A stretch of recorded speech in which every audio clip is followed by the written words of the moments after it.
The man himself, the legendary gambler, Barney Curley. You could say gambling was in Barney's blood. He learned the trade from his dad.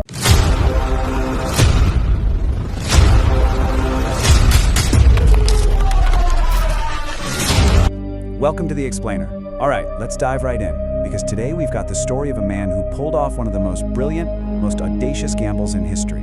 It's a masterclass in how to orchestrate a perfect robbery without breaking a single law.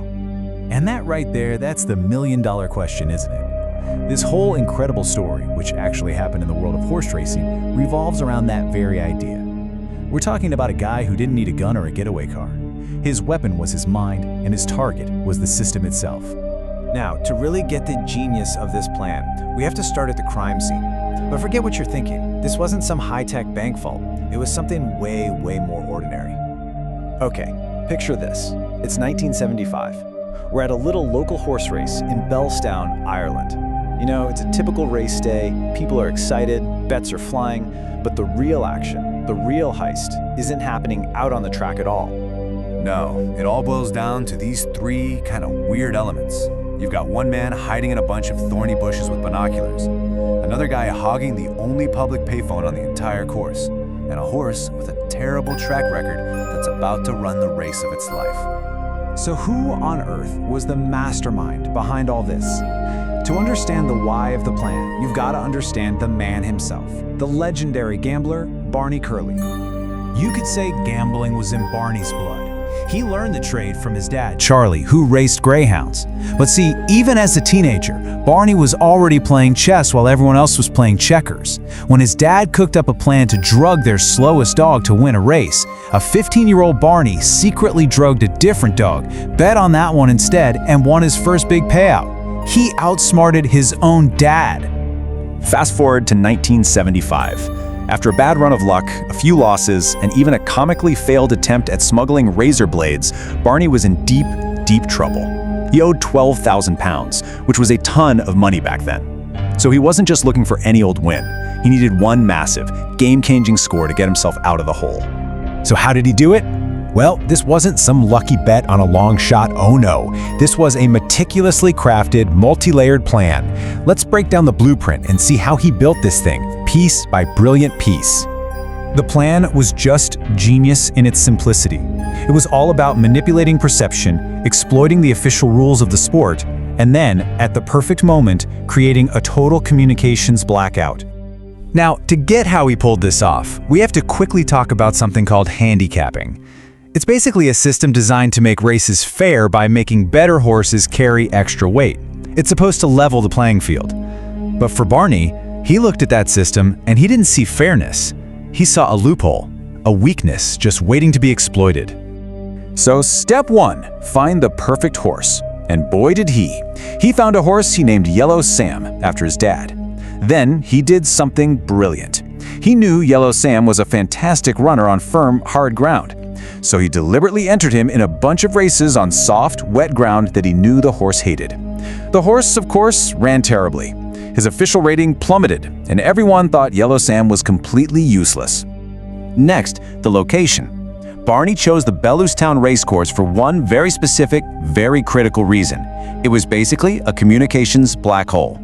There was only one public phone line connecting the bookies at the track to all their other betting shops across the country. And that one lonely phone line was about to become the linchpin of the entire operation. All right, so the stage is set. The horse has been trained in secret, the location is picked.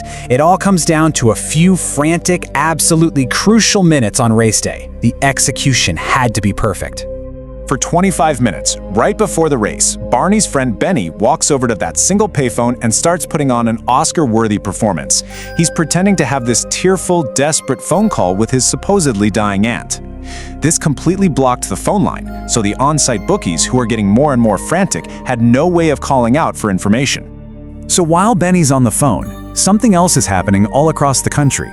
A small army, and I mean literally 300 people, all armed with cash envelopes from Barney, swarm into betting shops everywhere. They all had one simple instruction: bet everything you have on a horse named Yellow Sam. And here's the kicker. Because the off-site betting shops couldn't get through on that blocked phone line to warn the bookies at the track about this sudden flood of money, The generous 20-to-1 odds on the worthless Yellow Sam stayed locked in place. The trap was set. And just like that, the race is on. Barney's hiding out in the bushes, watching the whole thing unfold through his binoculars. The bookies at the track, they have no idea. For all they knew, it was just another Tuesday race. They had no clue a financial tidal wave was about to crash down on them. What happened next, over the course of just a couple of minutes on that track, would cement Barney Curley's name in gambling history forever. Yellow Sam, the horse everyone thought was a total dud, he ran the race of his life. On that firm, hard ground he absolutely loved, he didn't just win, he destroyed the competition, finishing a full 2.5 lengths ahead of everyone else. It wasn't even close. You can just imagine the scene. The bookies were stunned. They were furious. Barney's total investment of about £15,000 had just turned into a staggering £300,000. And just to put that into perspective for you, that's the equivalent of over $3.5 million today. Overnight, Barney hadn't just cleared his debt, he was now a very, very rich man. So what happens after a stunt like this? Well, pure chaos.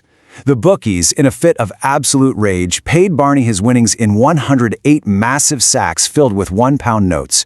The entire industry had to change its rules to make sure this could never happen again. And Barney Curley? He walked away a free man and a legend. He later used his wealth for charity, earning him the nickname the Robin Hood of racing. So what do we make of all this? Barney Curley's story is just this amazing masterclass in strategy, in patience, and in execution. But it does leave us with a pretty fascinating question, right? Was he a genius gambler who just played the game better than anyone else? Or was he a master manipulator who bent the spirit of the rules right to the breaking point? Either way, he proved that sometimes the most dangerous weapon of all is a sharp mind.